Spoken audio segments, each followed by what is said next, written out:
Hello Capricorn, hope you're all doing well. Welcome back to 1111 Pinoy Tarot. Tingnan natin ang romantic connection between you and your new person or the person that you're currently dealing with. Pwede niyong panoorin ang inyong moon, rising, and Venus placements. Thank you so much Capricorn. Please subscribe, comment, share, and tap the bell. Tingnan natin kung ano yung mga energies or messages for you and your person. For Capricorn, please.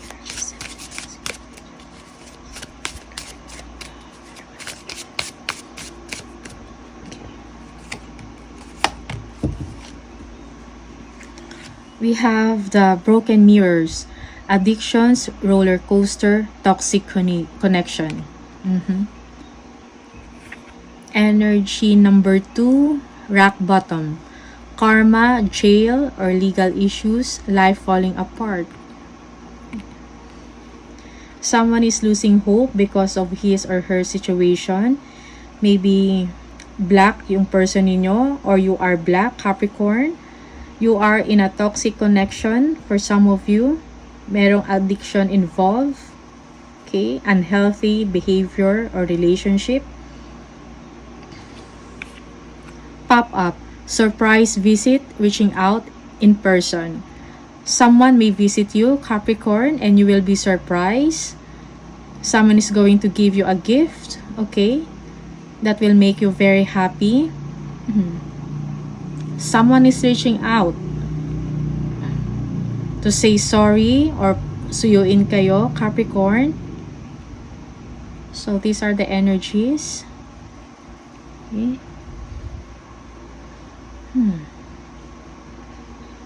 Someone is facing his or her karma.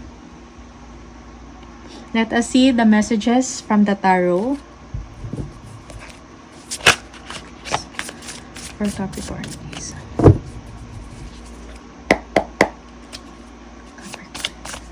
Messages. Okay.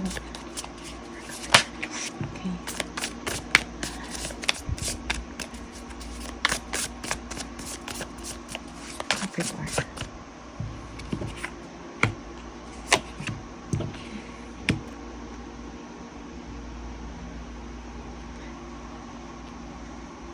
Your person feels that you are very ambitious.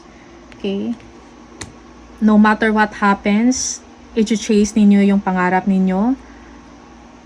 Okay.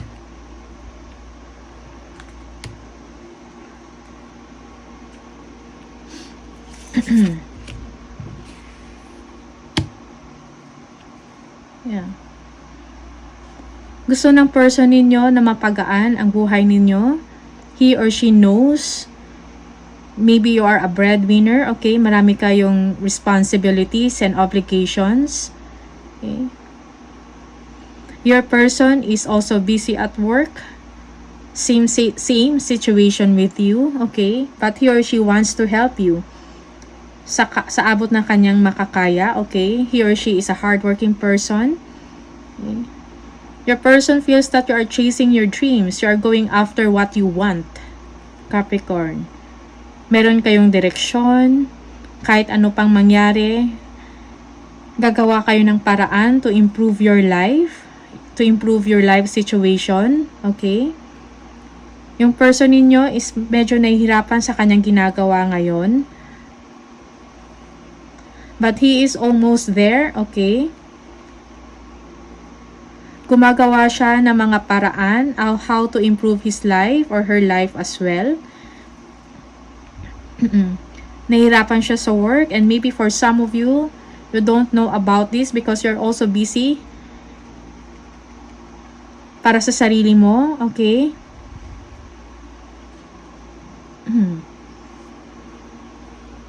You are challenging life, Capricorn. But no matter what, focus ka pa rin sa inyong dreams or sa inyong goals. Merong travel na mangyayari. Maybe you are traveling international. Goal-oriented ka. Okay?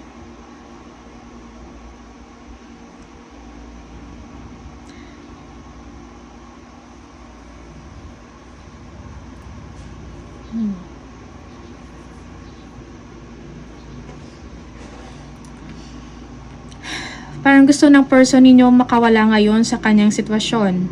Okay? Dahil sa nahihirapan siya. He or she wants something new also sa kanyang life. And ayaw niya or gusto niya makawala din sa mga expectations ng ibang tao sa kanya or even your expectation from them, Capricorn. He wants a new beginning, okay, in his situation. Free from difficulties, okay. Gusto niya ng independence, financial independence, independence sa work niya. Gusto niya makawala rin sa work niya. Siguro nahihirapan na siya. Okay. Open siya sa mga new possibilities in his or her life.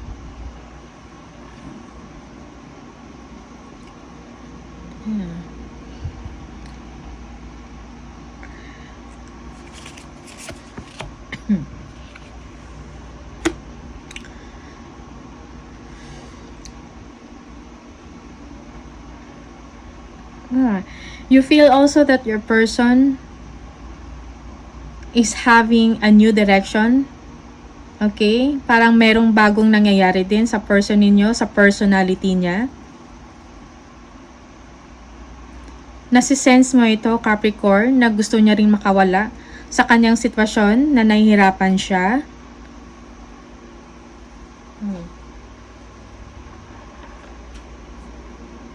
Okay. Your person also wants a long-term commitment with you. Para pang may tinatapos lang siya, meron din siyang goal eh. Okay, financially or sa career niya. Gusto niya ma-overcome to.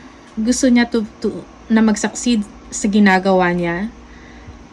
Para makafocus na siya sa inyo at magkaroon ng long-term commitment with you.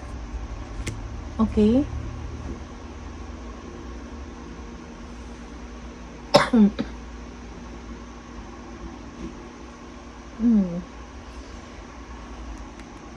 Okay. Capricorn, maybe you are missing this person. Okay. Yeah.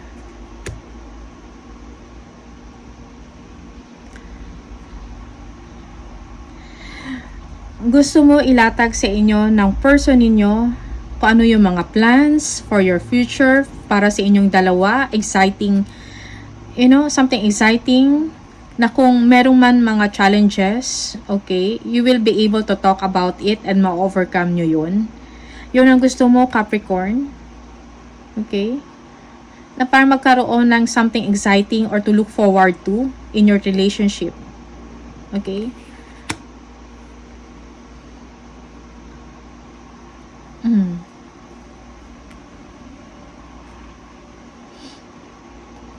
You want your person to come to you and discuss things. Okay? Things about your relationship. Kung ano yung direksyon ng inyong pagsasama. Okay? Ano yung patutunguhan? Ano yung end goal? Or couple goals ninyo. You want to talk about it. Okay?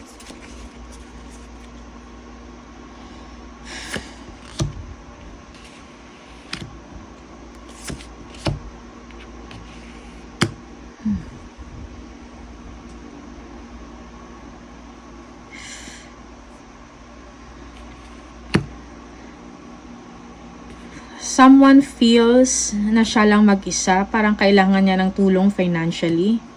Okay? Kailangan ma-overcome kung ano man tong undivided attention, kung ano man tong mga financial situation na meron kayo.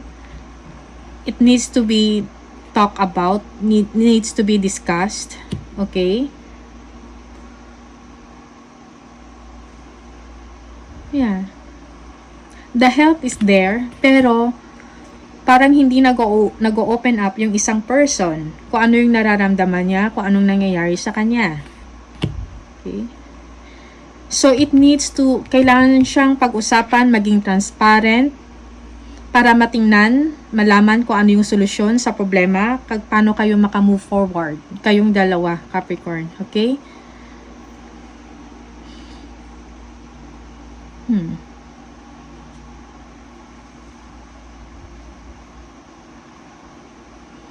Siguro someone is so caught up. Okay. Parang hindi na nakakapag-isip ng maayos. So, merong pettiness na nangyayari. Okay. Pero yung tulong nandiyan eh. Kailangan niya lang gumawa ng action or mag-ask ng help from his or her person. Siguro may mga delays lang din sa mga finances, okay? Sa mga financial opportunities. That's why you cannot move forward. The relation cannot move forward. Kaya hindi napapag-usapan itong plans, okay?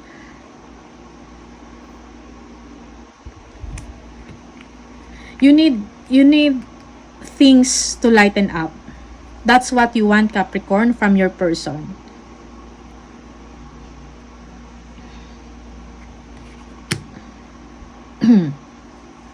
You want to have a long-term commitment with this person. You want to have a new life and a new life with this person, okay? Na something pang long-term na committed na sa isa't isa.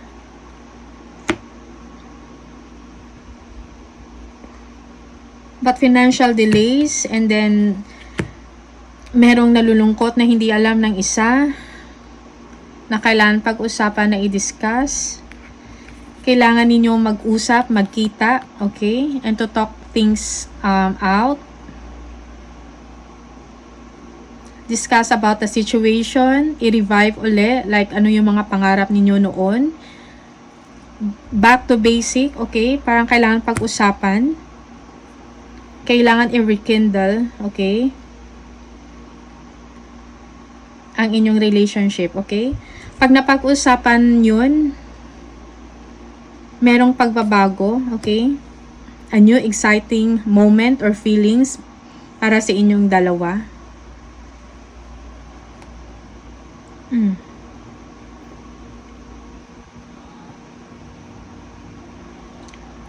Kailangan lang ng oras para makapag-usap kayo because you, Capricorn, is also busy.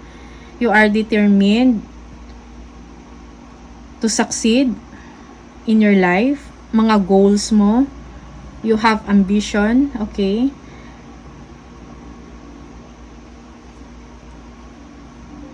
Yung person mo medyo nahihirapan siya but nakakayanan naman niya, okay? Kailangan niya lang talaga ng help.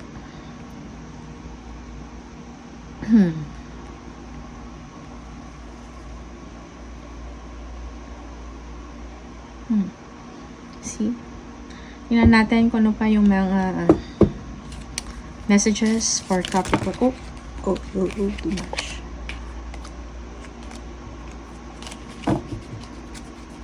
Capricorn. Messages from our messages from Capricorn, please.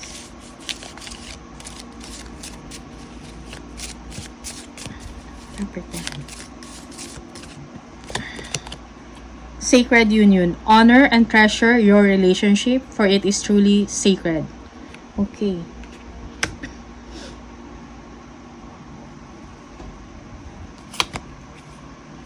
Life is a series of constantly shifting cycles. When we resist change, we resist the natural flow of life and create unnecessary stress. Go with the flow. You will be surprised where it leads. Okay? Go with the flow. Do not resist the direction. Power. You instinctively know what is right for you and you have the power to say no or to walk away at any time. You have the power, you have the control, Capricorn, kung ano yung gusto ninyong mangyari sa buhay ninyo. Okay, you know what is right for you. But at the same time, you have to honor the relationship. You have to understand your person. You need to be open and communicative. What you feel and what you need from the relationship. What are your expectations? Okay? So, it's up to you, Capricorn. Okay? Nasa sa inyo ang desisyon. Okay? Try to be open or open up things with your person, discuss things, okay? And everything will be okay. Alright? So, that's the message for you, Capricorn. Thanks for watching. See you on the next video. Bye!